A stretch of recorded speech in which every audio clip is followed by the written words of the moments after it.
Dobrý deň, som Lukáš Smolka. Nachádzame sa v Dolnom Kubíne, v mestskej časti Brezovec.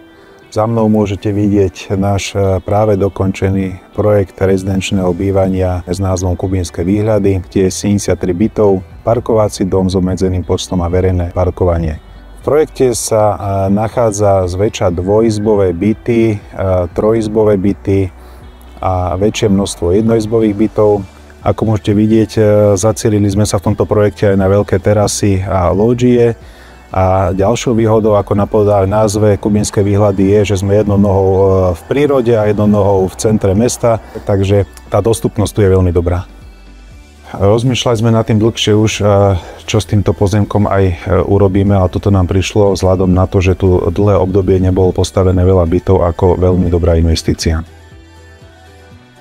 Hlavná nosná konštrukcia je celá železobetónová a nenosný systém sa rozhodli použiť Porfix. Použili sme konkrétne nenosné priečky hĺbky 15 a 10 cm. K tomu takisto aj ostatné systémové prvky ako lepidlo a nenosné preklady.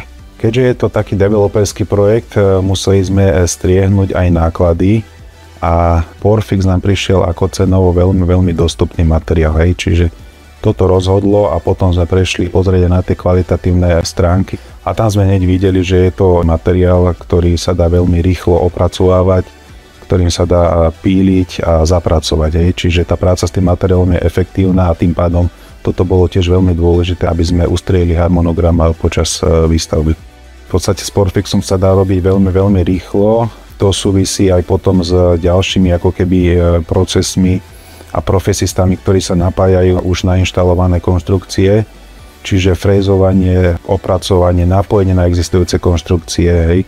Čiže toto boli faktory, prečo sme sa rozhodli s týmto porobetónovým systémom od Porfixu.